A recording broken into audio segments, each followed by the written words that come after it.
Hello friend मैं शरद कुमार आप सभी का स्वागत करता हूं आपके अपने यूट्यूब चैनल पे जिसका नाम है रुदौली क्लासेस। फ्रेंड, आज हम बात करेंगे बायोलॉजी के इम्पॉर्टेंट क्वेश्चन आंसर पार्ट 3 की। इससे पहले के जो पार्ट फर्स्ट है, पार्ट सेकंड, वो अपलोड किए जा चुके हैं। अगर आपने अभी तक नहीं देखा है तो चैनल के प्लेलिस्ट में जाइए, वहाँ आपको मिल जाएंगे पार्ट फर्स्ट और पार्ट सेकंड। तो आइए आज हम स्टार्ट करते हैं क्वेश्चन आंसर पार्ट 3 को। तो फ्रेंड, ये रहा आज का आपका पहला क्वेश्चन है मानव रक्त का पीएच मान कितना होता है। तो मानव रक्त का पीएच मान होता है 7.4। अब पीएच मान होता है प्रेजेंस ऑफ हाइड्रोजन। पीएच मान यानी प्रेजेंस ऑफ हाइड्रोजन। किसी भी तत्व में या किसी भी चीज़ में कितनी मात्रा में हाइड्रोजन है तो उसी को कहा जाता है पीएच वैल्यू या पीएच मान। पीएच वैल्यू से रिलेटेड जितने भी और क्वेश्चन आंसर हैं, जैसे कि अब यहाँ पे सिर्फ मानव रक्त का पीएच वैल्यू पूछा गया, साथ ही साथ कई बार पूछा गया है नींबू का पीएच मान यानी कि लेमन, और ये राल जो हमारी सलाइवा है राल, उसमें पीएच मान कितना होता है। तो इनसे रिलेटेड जितने भी क्वेश्चन आंसर हैं उनके लिए अलग से वीडियो बनाऊंगा, जिसमें आपको ट्रिक से, बहुत ही शानदार ट्रिक से सारे पीएच वैल्यू को लर्न कराऊंगा। अभी आप मानव रक्त का पीएच वैल्यू याद करिए। वो पीएच वैल्यू मानव रक्त का होता है 7.4। क्वेश्चन कई बार आया है कि मानव रक्त का पीएच मान कितना होता है, तो वो होता है 7.4। चलिए बात करते हैं question number second. Question number second में पूछा गया रक्त में लगभग कितने प्रतिशत प्लाज्मा पाया जाता है। तो फ्रेंड, रक्त में एक होता है प्लाज्मा और दूसरा होता है रुधिर कणिकाएं या ब्लड कार्पोसेल। तो रक्त में 60% मात्रा में प्लाज्मा होता है, जबकि 40% मात्रा में रुधिर कणिकाएं होती हैं। तो क्वेश्चन पूछा जाए कितने प्रतिशत प्लाज्मा होता है, तो आपका आंसर होगा 60%। क्वेश्चन पूछा जाए कितने प्रतिशत ब्लड कार्पोसेल या रक्त कणिकाएं होती हैं, तब आपका आंसर होगा 40%। आइए क्वेश्चन नंबर थर्ड देखा जाए। क्वेश्चन नंबर थर्ड में पूछा गया है कोशिकाओं को किसके द्वारा पोषक तत्व प्राप्त होता है। पोषक तत्व यानी भोजन। इसी क्वेश्चन को इस तरीके से भी पूछा जा सकता है। क्वेश्चन ये पूछा जा सकता है प्लाज्मा का मेन काम क्या है, मेन वर्क क्या है या प्रमुख कार्य क्या है। तो देखिए, प्लाज्मा का प्रमुख कार्य है कोशिकाओं को पोषक तत्व प्रदान करना। ब्लड में 60% प्लाज्मा होता है और प्लाज्मा का काम होता है कोशिकाओं को पोषक तत्व प्रदान करना। तो ध्यान रखिएगा, दोनों ही क्वेश्चन पूछे गए हैं कई बार। कोशिकाओं को किसके द्वारा पोषक तत्व प्राप्त होता है, प्लाज्मा के द्वारा। प्लाज्मा की मात्रा कितनी होती है, 60%। चलिए 4 नंबर को क्वेश्चन देखा जाए। 4 नंबर का क्वेश्चन है लाल रक्त कणिकाएं। जैसे अभी मैंने आपको बताया था रक्त कणिकाएं, तो देखिए 3 तरीके की रक्त कणिकाएं हैं। एक है लाल रक्त कणिकाएं, रेड ब्लड कार्पोसेल, दूसरी है वाइट यानी कि श्वेत रक्त कणिकाएं, और तीसरी है प्लेटलेट्स। प्लेटलेट्स के बारे में भी हम इसी वीडियो में बात करेंगे। पहले क्वेश्चन नंबर 4 देखा जाए, जिसमें पूछा गया है लाल रक्त कणिकाओं का निर्माण कहाँ होता है। तो लाल रक्त कणिकाओं का निर्माण होता है अस्थि मज्जा में। अस्थि मज्जा, बोन मारो में लाल रक्त कणिकाओं का निर्माण होता है। क्वेश्चन नंबर 5 में है लाल रक्त कणिकाओं की कब्रगाह किसे कहा जाता है। तो वो कहा जाता है यकृत एवं प्लीहा को। देखिए, क्वेश्चन नंबर 4 में पूछा गया लाल रक्त कणिकाएं पैदा कहाँ होती हैं या निर्माण कहाँ होता है। बात एक ही है। तो पैदा होती हैं लाल रक्त कणिकाएं अस्थि मज्जा में और मरती हैं यकृत एवं और प्लीहा में। तो ध्यान दीजिएगा, अस्थि मज्जा में पैदा होती हैं और मरती हैं यकृत और प्लीहा में। क्वेश्चन नंबर 6 है लाल रक्त कणिकाओं का जीवन काल कितने दिनों का होता है। तो फ्रेंड, जो रेड ब्लड कार्पोसेल हैं वो 120 दिनों तक ही जिंदा रहती हैं, या वो 120 दिनों तक उनका जीवन काल होता है। चलिए 7 नंबर देखा जाए। 7 नंबर, किसकी उपस्थिति के कारण रक्त का रंग लाल होता है? जो ब्लड है, ब्लड का कलर रेड क्यों होता है? तो वो होता है हीम नामक राजक की उपस्थिति के कारण। हीम नाम का एक वर्णक है या राजक है, उसकी उपस्थिति के कारण हमारा ब्लड रेड कलर का होता है।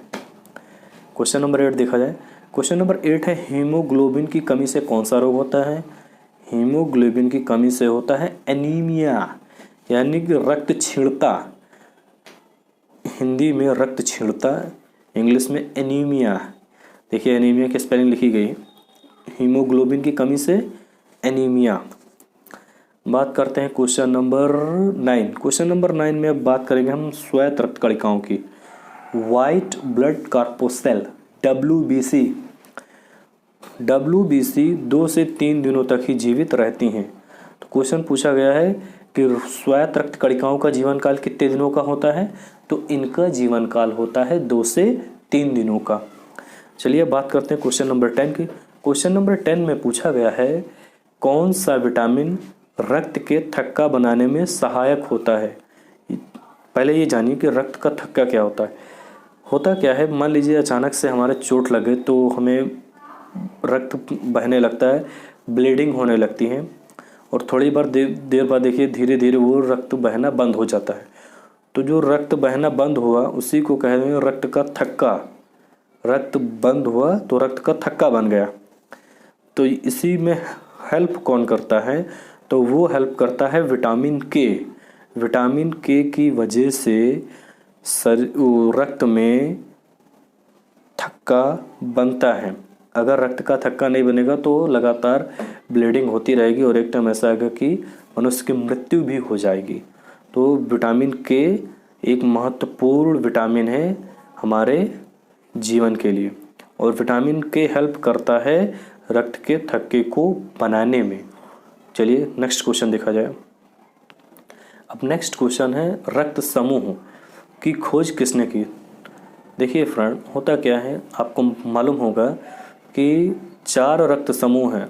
यह 4 ब्लड ग्रुप हैं, जैसे blood group A, B, AB और O। रक्त समूह A, रक्त समूह B, रक्त समूह AB, रक्त समूह O। तो इन सभी की खोज किसने की थी? तो इनकी खोज की थी कार्ल लैंडस्टीनर नाम के वैज्ञानिक ने।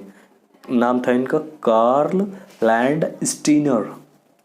और फ्रेंड, लैंडस्टीनर जी को उनके रक्त समूह की खोज के लिए नोबेल पुरस्कार दिया गया था। क्वेश्चन यहाँ से भी पूछा गया था कि कार्ल लैंडस्टीनर को किस कार्य के लिए नोबेल पुरस्कार दिया गया था? तो रक्त समूह की खोज के लिए। तो ध्यान रखिएगा दोनों बातें, रक्त समूह की खोज किसने की? लैंडस्टीनर जी ने, और लैंडस्टीनर जी को इसके लिए नोबेल प्राइज भी दिया गया था। चलिए नेक्स्ट क्वेश्चन देखा जाए। नेक्स्ट क्वेश्चन है, किस वर्ग समूह को सर्वदाता कहा जाता है? देखिए मैंने अभी आपको बताया 4 ग्रुप हैं, A, B, AB और O। इसमें से जो O वर्ग है, यानी कि ब्लड ग्रुप O वाला, उसको बोला जाता है सर्वदाता। सर्वदाता यानी सभी को देने वाला। यानी कि अगर किसी भी व्यक्ति का ब्लड ग्रुप O है तो फिर उसके ब्लड को किसी भी व्यक्ति को चढ़ाया जा सकता है, चाहे उसका ब्लड ग्रुप A हो, चाहे B हो, चाहे AB हो, चाहे O हो। तो फ्रेंड, इस तरीके से क्वेश्चन पूछा गया था कि किस वर्ग समूह को सर्वदाता कहा जाता है? तो वो कहलाता है O। अब यहाँ पे हाईलाइट करके लिखा गया AB को सर्वग्राही कहा जाता है। जिस तरीके से O वाला व्यक्ति किसी को भी ब्लड दे सकता है, उसी तरीके से AB वाला व्यक्ति किसी से भी ब्लड ले सकता है। अब देखिए इसको याद ऐसे करिएगा, O देता है, AB लेता है। O देता है का मतलब ये हुआ कि O को सर्वदाता यानी किसी को भी ब्लड दे सकता है, AB लेता है तो उसे सर्वग्राही, ग्राही यानी ग्रहण करने वाला। तो इस तरीके से याद करिएगा, ओ देने वाला, ए बी लेने वाला, ओ देने वाला, ए बी लेने वाला। चलिए नेक्स्ट क्वेश्चन देखा जाए। नेक्स्ट क्वेश्चन है क्वेश्चन नंबर 13। क्वेश्चन नंबर 13 है, किस रक्त समूह में कोई भी एंटीजन नहीं पाया जाता है?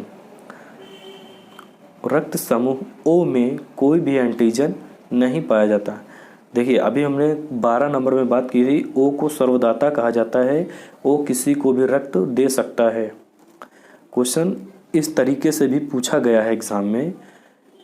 क्वेश्चन ये था कि वर्ग समूह ओ किसी भी व्यक्ति को रक्त दे सकता है, क्यों?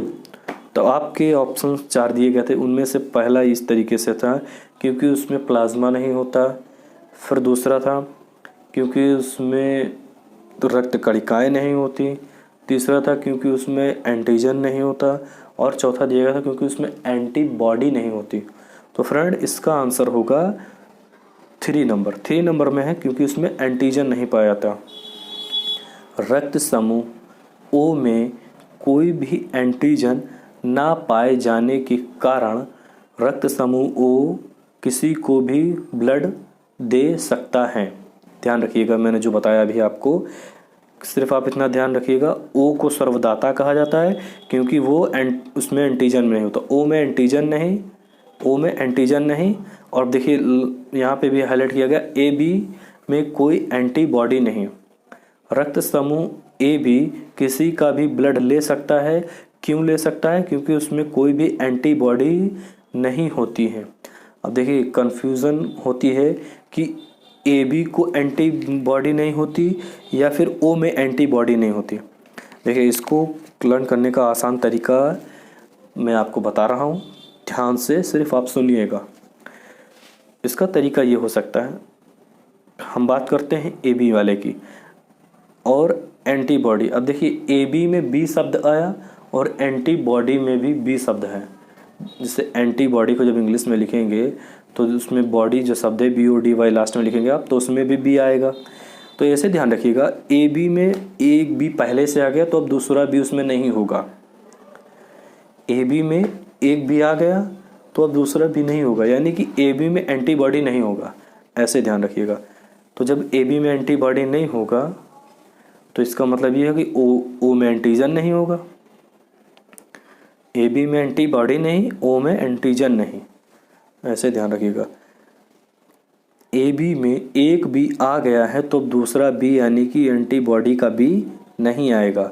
तो ए बी में एंटीबॉडी नहीं, ओ में एंटीजन नहीं। ऐसे लर्न करिएगा, आपको आसानी से लर्न हो जाएगा। 2 से 3 बार इसको आप रिपीट करिएगा। ए बी में बॉडी नहीं, ओ में एंटीजन नहीं। ए बी में बॉडी नहीं, तो बॉडी मतलब एंटीबॉडी नहीं, और ओ में एंटीजन नहीं। चलिए नेक्स्ट क्वेश्चन देखा जाए। नेक्स्ट क्वेश्चन है RH फैक्टर, RH तत्व या RH फैक्टर। पहले ये जानिए RH तत्व होता क्या है। देखिए जब रक्त का आदान प्रदान किया जाता है, यानी कि जब ब्लड को एक व्यक्ति से दूसरे व्यक्ति को चढ़ाया जाता है, तब उसमें सबसे पहले RH फैक्टर की ही जांच की जाती है। सबसे पहले RH फैक्टर की जांच की जाती है। तो इस RH फैक्टर की खोज की थी लैंड स्टीनर नाम के वैज्ञानिक ने। क्वेश्चन पूछा गया था RH फैक्टर की खोज किसने की थी, तो RH फैक्टर की खोज की थी लैंड स्टीनर ने, और इन्होंने रिसस नाम के बंदरों में इसकी खोज की थी। अब बात करते हैं क्वेश्चन नंबर 14 नंबर में देखिए लिखा गया है RH तत्व की खोज किसने की थी, तो RH तत्व की खोज की थी लैंड स्टीनर नाम के वैज्ञानिक ने। और क्वेश्चन देखिए आगे हाईलाइट में ये लिखा गया, पहले तुम देख लीजिए फिर बताता हूँ क्या क्वेश्चन। हाईलाइट करके ये लिखा गया रिसस नामक बंदरों में। अब देखिए क्वेश्चन ये पूछे RH फैक्टर की खोज किसने की, तो आपका आंसर होगा लैंड स्टीनर ने। अब क्वेश्चन इस तरीके से भी आया था कि RH तत्व की खोज किसमें की गई, देखिए किसने की, तो लैंड स्टीनर ने, और किसमें की गई, तो रिसस नाम के बंदरों में की गई। रिसस नाम के बंदरों की प्रजाति है, उसी प्रजाति में लैंडस्टीनर ने RH फैक्टर की खोज की थी? क्वेश्चन इस तरीके से आए कि किसने की, लैंडस्टीनर ने की, किसमें की, तब रिसस नामक बंदरों में की। नंबर 15 है रक्त के आदान, यानी कि जब ब्लड को किसी दूसरे व्यक्ति को देते हैं तो उसी को कहा जाता है रक्त का आदान। रक्त के आदान के समय किसकी जांच की जाती है? तो वो जांच की जाती है RH तत्व की। अब देखिए अभी क्वेश्चन नंबर 14 में RH तत्व की खोज किसने की वो बताया गया, किसमें की गई वो बताया गया। अब ये बताया गया है RH तत्व का काम क्या है। रक्त के आदान के समय ये देखा जाता है कि व्यक्ति में कौन सा RH तत्व है। अगर उसका RH तत्व पॉजिटिव है तो उसको RH पॉजिटिव वाले का ही ब्लड चढ़ाया जाएगा। अगर उसका RH तत्व निगेटिव है तो RH निगेटिव वाला ही ब्लड ग्रुप उसे चढ़ाया जाएगा। चलिए फ्रेंड बात करते हैं क्वेश्चन नंबर 16 की। क्वेश्चन नंबर 16 में ये रहा क्वेश्चन नंबर 16। क्वेश्चन नंबर 16 में पूछा गया है रक्त बिंबाणु जिसे ब्लड प्लेटलेट्स किन किन के रक्त में पाया जाता है? तो ब्लड प्लेटलेट्स सिर्फ और सिर्फ मानव रक्त में, साथ ही साथ स्तनधारियों के रक्त में ही पाया जाता है। यानी कि जो रक्त बिंबाणु हैं वो मनुष्य के रक्त में और स्तनधारियों के रक्त में ही पाए जाते हैं। बाकी किसी भी वर्ग के जीवों में प्लेटलेट्स नहीं पाए जाते। तो ध्यान रखिएगा ब्लड प्लेटलेट्स सिर्फ और सिर्फ मनुष्य के ब्लड में और मैमल्स के ब्लड में होते हैं। अब यहाँ पे हाईलाइट करके लिखा गया है यह रक्त के थक्का बनाने में सहायक होता है। तो अभी मैंने बताया था कि विटामिन के रक्त के थक्का बनाने में सहायक होता है। विटामिन के भी रक्त का थक्का बनाने में हेल्प करता है और ब्लड प्लेटलेट्स भी रक्त के थक्का बनाने में हेल्प करता है। चलिए क्वेश्चन नंबर 17, ये रहा क्वेश्चन नंबर आपका 17। क्वेश्चन नंबर 17 है किस रोग के कारण मानव शरीर में प्लेटलेट्स की कमी होने लगती है? तो देखिए जब हम कहते हैं डेंगू हो गया है, तो जब डेंगू बुखार होता है जिसको डेंगू ज्वर भी कहा जाता है, डेंगू बुखार जब हो जाता है तब हमारे शरीर में प्लेटलेट्स की कमी होने लगती है।